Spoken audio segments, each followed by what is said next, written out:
قبر کی جو پہلی رات ہوتی ہے نا، مردے کے لیے سب سے مشکل رات وہی ہوتی ہے۔ آقا علیہ الصلوۃ والسلام نے ارشاد فرمایا کہ جب مردے کو قبر کے اندر رکھ دیا جاتا ہے اور لوگ مٹی دے کر جیسے ہی اس کی قبر سے تھوڑی دور کو ہٹتے ہیں، آقا علیہ السلام نے فرمایا کہ قبر کے اندر دو فرشتے آتے ہیں جن کا نام، ایک کا نام منکر ہے، دوسرے کا نام نکیر ہے، اور سب سے ڈراؤنی اور سب سے خطرناک اس کے لیے جو رات ہوتی ہے وہ قبر کی پہلی ہی رات ہوتی ہے۔ اور اگر اس سے ایک سوال کرتے ہیں، اچھا یہ عجیب بات یہ ہے کہ چاہے ٹائمنگ کوئی بھی ہو، یعنی مردے کو قبر میں رکھنے کا وقت کوئی بھی ہو، اس کو عصر کا بعد یعنی ایک ہلکا سا اندھیرا سا ہو جاتا ہے، وہ والا جو ٹائم ہوتا ہے نا، وہ اس کو محسوس ہو رہا ہوتا ہے، اور قبر میں فرشتے آ کر اس سے سوال پوچھتے ہیں۔ تو پہلا سوال تو عام طور سے آپ لوگوں کو پتہ ہی ہے، پہلا سوال پوچھتے ہیں من رب کا، تمہارا رب کون ہے، ما دینوں کا، تمہارا دین کیا ہے، ما کنت تقول فی شان حاضر رجل، بتاؤ آقا علیہ السلام کی شان کے بارے میں تمہارا کیا عقیدہ تھا۔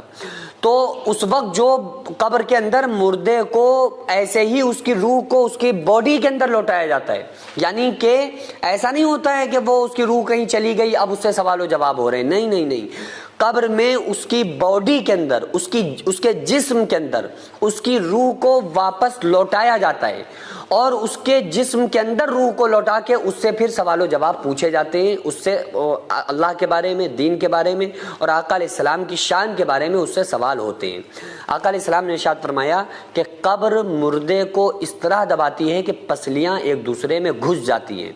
صحابہ فرماتے ہیں کہ آقا علیہ السلام نے انگلیوں میں انگلیاں ڈال کر دکھایا، جس طرح سے میں آپ کو بتا رہا ہوں نا، انگلیوں میں انگلیاں یوں ڈالی آقا علیہ السلام نے، اور فرمایا کہ قبر اس طرح دباتی ہے کہ مردے کی پسلیاں ایک دوسرے میں گھس جاتی ہیں۔ یہ کن لوگوں کو دباتی ہے؟ یہ وہ لوگ ہوتے ہیں کہ جو لوگ فرشتوں کے سوالوں کے جواب میں کہتے ہیں کہ ہائے مجھے نہیں پتا۔ اور یہ کون لوگ ہوتے ہیں؟ آپ دنیا میں کتنے بھی جواب یاد کر لیں قبر کے سوالوں کے، لیکن یہ جواب وہی لوگ دے پاتے ہیں جو ایمان والے لوگ ہوتے ہیں، یہ وہی جواب لوگ دے پاتے ہیں جو اللہ اور اس کے رسول صلی اللہ علیہ وآلہ وسلم کو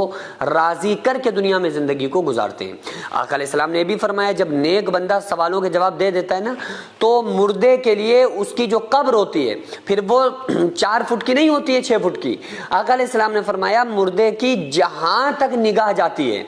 اس کی قبر کو اس کے لیے کشادہ کر دیا جاتا ہے، اس کی قبر کو اس کے لیے پھیلا دیا جاتا ہے، جہاں تک اس کی نگاہ جاتی ہے قبر اتنی اس کے لیے بڑی ہو جاتی ہے، وسیع کر دی جاتی ہے۔